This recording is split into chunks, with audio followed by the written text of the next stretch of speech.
진짜 3천만 원 벌었습니다. 눈앞에 제가 보여드리는 거예요. 서로 기준이 달랐던 것 뿐인데 이분은 3천만 원을 날렸고 저는 3천만 원을 벌었습니다. 여러분, 그 기준 지금 이 영상에서 제대로 배워가셔야 됩니다. 시세조사를 위한 3단계 법칙을 알려드리려고 합니다. 그래서 이 기준점을 통해서 싸다 비싸다를 판단하시고 경매를 하시면 절대 손해볼 일이 없을 겁니다.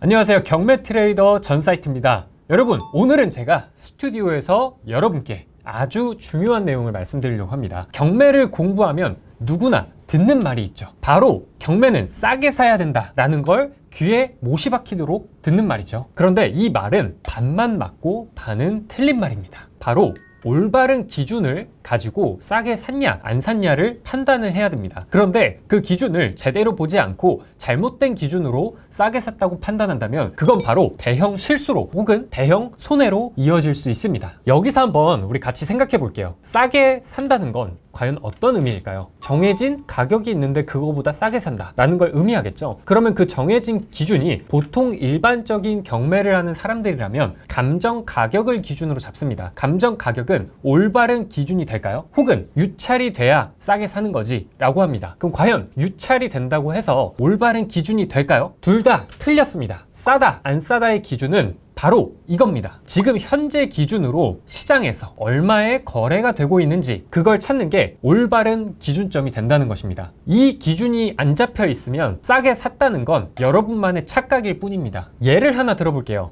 어떤 물건을 우리가 낙찰을 받았습니다. 2회 2번 유찰이 됐고 최저가까지 내려왔어요. 그 최저가에서 5만 원 더 높여서 낙찰을 받았습니다. 어떨까요? 그 당시에 우리는 매우 기분이 좋겠죠. 왜냐? 5만 원 더 높게 썼는데 낙찰이 됐기 때문에. 그래서 이때 드는 생각은 딱 하나밖에 없겠죠. 아, 나 싸게 진짜 잘 샀네. 나 경매 잘하네. 그리고 명도도 수월하게 잘 끝나고 잔금을 납부하고 또 인테리어를 도배장판에서 예쁘게 꾸며가지고 부동산에 내놨어요. 그런데 시간이 지나는데 부동산에서 보러는 오지만 계약까지 연결이 계속 안 되는 겁니다. 근데 그 사이에 매달 내 통장에서 이자가 빠져나가고 있어요. 그렇게 시간이 계속 흘러서 6개월이 지났는데도 이 집이 팔리지 않고 이자만 매달 내고 있다면 와, 이거 분명 내가 싸게 샀는데 왜 안 팔리지? 아, 이래서 빌라 안 팔린다고 하는데 내가 괜히 했네. 이러면서 온갖 두려움과 불안함에 휩싸이고 제대로 된 판단을 하지 못하게 됩니다. 그런데 여기서 중요한 건 첫 단추부터가 잘못됐다는 거예요. 그래서 이 상황의 핵심은 단순합니다. 싸게 산 게 문제가 아닙니다. 싸다고 생각한 그 생각 자체가 문제라는 거예요. 감정가 기준으로 60%, 50%에 샀을 수 있습니다. 그런데 그 감정가가 과연 시세일까요? 그게 아니라는 겁니다. 그래서 오늘 이 영상을 통해서 이 생각의 구조를 완전히 뜯어 고쳐야 됩니다. 고치지 않는다면 여러분은 계속 똑같은 실수를 반복할 거고 계속 실수를 반복하다 보면은 경매를 떠나게 될 거고 돈 벌 기회까지 잃고 여러분의 돈도 잃게 된다는 겁니다. 여기서 경매의 본질을 얘기를 하고 넘어가려고 합니다. 경매는 물론 부동산을 싸게 사는 가장 좋은 방법 중에 하나인 건 맞습니다. 하지만 그 말은 싸게 샀다라는 거에 대한 기준점을 명확하게 잡았을 때만 맞는 말이다 라는 겁니다. 제대로 된 시세 조사까지 되어야 그 기준보다 내가 싸게 샀는지 아닌지를 판단을 할 수 있게 된다는 겁니다. 그거를 명확하게 보여주는 사례가 있습니다. 바로 제가 최근에 낙찰받고 매도까지 끝내서 3천만 원을 벌었던 물건입니다. 이 물건은 경기도 김포시 운양동에 있는 물건이고요. 전용 면적은 25평입니다. 감정가가 3억 7,900인데 한 번 유찰돼가지고 2억 6,500까지 떨어졌어요. 그때 한 사람이 3억 100만 원의 낙찰을 받고 보증금을 약 2,600만 원을 날리고 이 물건을 포기했어요. 그런데 제가 이 물건을 낙찰받고 이 물건으로 3천만 원이라는 큰 금액을 수익화를 했다는 겁니다. 약 3개월 만에 만이죠. 어떻게 저는 그렇게 수익화를 할 수 있었을까요? 바로 시세를 바라보는 기준이 위에 낙찰받았던 분과는 달랐다는 겁니다. 3억 100에 낙찰받았던 사람은 현재 시장에서 팔릴 수 있는 금액이 아니라 감정가에서 내가 얼마나 싸게 받는지에 집중했기 때문에 잘못된 금액으로 낙찰을 받았다는 거예요. 근데 저는 현재 시장에서 얼마에 팔릴 수 있나 그 금액을 제대로 조사했기 때문에 낙찰을 받고 3개월 만에 3천을 벌 수 있었습니다. 서로 기준이 달랐던 것 뿐인데 이분은 3천만 원을 날렸고 저는 3천만 원을 벌었습니다. 여러분, 그 기준 지금 이 영상에서 제대로 배워가셔야 됩니다. 이 영상 단언컨대 제가 100만 원짜리 강의보다 훨씬 유익한 강의라고 생각합니다. 그래서 제가 오늘 여러분들한테 시세조사를 위한 3단계 법칙을 알려드리려고 합니다. 그래서 이 기준점을 통해서 싸다 비싸다를 판단하시고 경매를 하시면 절대 손해볼 일이 없을 겁니다. 1단계는 바로 실거래가를 확인하자입니다. 실거래가를 어떻게 확인하냐면 하려면 두 가지 방법이 있습니다. 첫 번째는 네이버 부동산이라는 곳에 들어가서 시세 실거래를 클릭하시고 여기서 나한테 맞는 평수를 클릭하신 다음에 최근에 거래된 금액이 제가 판 금액이 나오네요. 깜짝 놀랐네요. 제가 판 금액이고요. 여러분 진짜 3천만 원 벌었습니다. 눈앞에 제가 보여드리는 거예요. 그리고 최근 6개월 이내에 팔린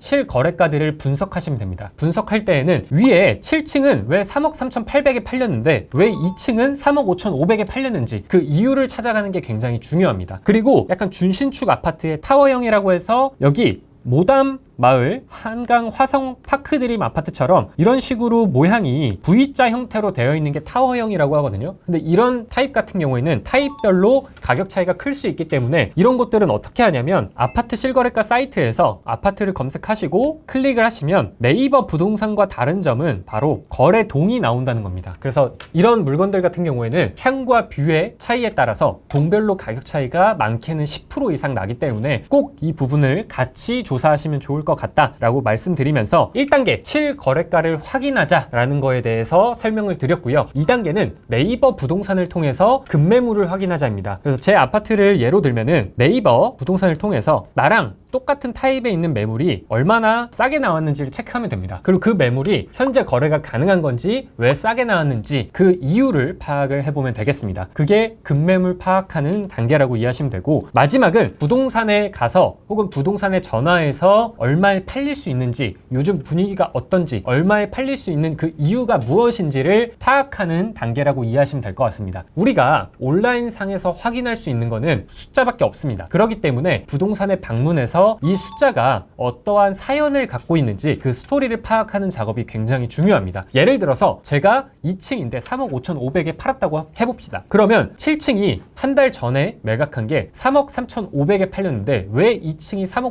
5,500에 팔렸는지 그 이유 궁금하지 않으신가요? 궁금증이 안 들었다면 여러분 각성하셔야 됩니다. 내 돈을 넣었다면 이런 거 정도는 확인하고 입찰을 해야 된다는 겁니다. 이렇게 이 3단계를 통해서 시세 조사를 하면은 정말 놀라운 일이 발생합니다. 절대 높게 입찰하지 않을 거고 싸게 샀다는 착각에 빠지지 않아서 손해보지 않을 겁니다. 여기서 제가 마무리를 하려고 했는데 아파트만 알려드리면 섭섭하실 것 같아서 빌라도 어떻게 봐야 되는지를 말씀드리겠습니다. 빌라도 여러분 분석하는 방식 3단계는 똑같아요. 실거래가 확인, 급매물 확인, 부동산 확인 이 3단계는 동일합니다. 그런데 보는 사이트가 조금 달라요. 빌라는 디스코라는 사이트에서 보시면은 제일 정확할 것 같고 보시면은 이 주황색 점점점 찍혀 있는 게 다 빌라가 거래됐다는 실거래를 보여주는 겁니다. 그래서 클릭을 해보시면 이 빌라가 어떤 컨디션을 갖고 있는지가 나오거든요. 보시면 경인빌라라고 해서 준공연도가 1999년이라고 나옵니다. 그래서 빌라에서 가장 중요한 거는 준공연도, 이 빌라의 나이가 제일 중요해요. 그래서 빌라의 나이를 보시고 내 빌라랑 가장 비슷한 나이대를 가진 빌라를 분석해 보시면 됩니다. 그럼 어떻게 보냐? 하나하나 찍어볼 수밖에 없어요. 한번 찾아볼까요? 2002년, 1990년대랑 그나마 제일 인접한 빌라죠. 그러면 어느 정도 가격대가 잡힐 거고요. 빌라도 급매물을 확인할 때에는 이 네이버 부동산에서 빌라 주택을 클릭하시면 됩니다. 그리고 빌라를 클릭하시고 매매를 클릭해서 가격 낮은 순으로 세팅을 하신 다음에 내 빌라와 가장 인접한 위치에 있는 빌라들부터 클릭해서 아까랑 동일하게 쭉 내리면 빌라의